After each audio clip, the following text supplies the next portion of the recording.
Email's worse. He's talking about paper resumes, which have their place, especially in a networking event. Ideally, you're going to hand your resumes can be walked into a hiring manager's desk and put down in the middle where there are no other resumes and you have no competition. That's where we're headed tonight. We'll give you ideas and strategies to do that, but email's worse. So whatever he said, double it and add 20, and that's the pain factor when it comes to resumes coming in by email. So before you do that, now I remember why we put war story there. Thank you. So, war story. 22 years I've been in the business. Who remembers the recession of 2001? Thank you very much. You know where I was in 2001? I was I had just hung up the phone a week earlier and had refused to sell my search firm to the number, at the time, the number 8th largest search firm in America, who offered me $2.7 million US for the firm. I am the firm, okay? And by the way, they knew that. Did I regret turning them down? Absolutely not. To this day, I made the right decision. But about 3 weeks later, the recession hit. And it was all in one day, okay? Monday morning, I'm minding my business, doing my stuff, making my calls, and something happens, and a client who doesn't call me on a Monday, because we got scheduled calls, calls me and says, listen, stuff's happening, and I got to put the search on hold. I'm busy. Yeah, okay, no problem. Click. Next phone call. Click.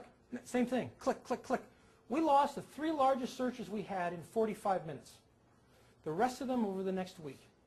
20 searches down the toilet. Here's what happened in 2001. Some employers, like recruiters, a lot of them don't. Okay? So what they did to all the recruiters is they gathered them out over the peninsula in Halifax, in a big scrum, moved them over to the side, pushed them off the cliff. People that are in the industry are nodding their heads because you all know. Pushed them off the cliff, poured kerosene over the side, took the match and said, see ya, guys. Boom! What happened? Well, a bunch of us are clinging to the side of the cliff going, oh, God, not me, not me, not me, not me. It took 9 months for me to get my first project. I made 1,114 cold calls to people I'd never talked to. And by the way, to me, a cold call is a cold call, which I've already sent a letter. So the letter, the cold call, the fax, the voicemail. So 4 points of contact, 1,114 times to get my first deal. I hang up the phone, I'm ecstatic. You can't believe it. And my secretary says, let's go celebrate, let's go have lunch. I said, hell no, I'm on a roll. And I was right, because the 1,115th and the 1,116th were a deal. Why is this important? Because, you know, you work by yourself a lot of times unless you come out to meetings like this.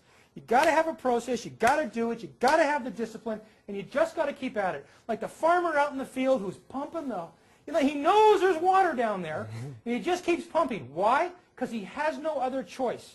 And if you put yourself in a situation, we'll talk about a guy I did this to just before Christmas. If you put yourself in a situation where you commit to something and you can't back out, you know, like Hannibal or whatever that other guy was that dragged the boats on the shore and burned them so the soldiers couldn't go back in the sea, whatever that story was. Great idea. They only had one way to go, but forward. And you know who the guy was? Cortez. I never would have guessed. Cortez. Caesar was the first. Yeah, yeah. Well, you're right. That was a clue. Right. Excuse me. Hold on, I hope I don't hurt anybody. You all signed a liability. I apologize. As a validation of this, yeah. Go ahead. We jump on each other. We're poster boys for ADD. You're going to get, sorry.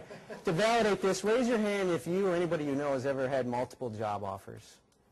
You had all of a sudden, so that's a lot of hands. That's pretty much everybody. And before that, what was going on? Nothing. Nothing. So what looks like failure, you could be digging, you know, down a mine shaft and you're getting closer to the diamond vein, and if you quit 6 inches before, sorry. But if you just keep going a little bit further, you end up getting 1 and then 2 and 3. You know, I've had clients get 3 offers in the same week. And that kind of thing happens when you've just been priming the pump like that. Exactly. Can I do one quick story? And then, yeah. Sorry, if I'm boring you, you just put your hand up, and I'll say you can leave. Just kidding. I was here back in November, and I can't remember the gentleman's name, tall fellow.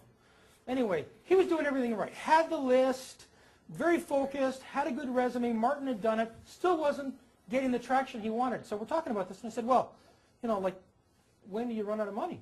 So what do you mean, when do I run out of money? He said, well, most guys don't get a job. It's not the same for women, by the way.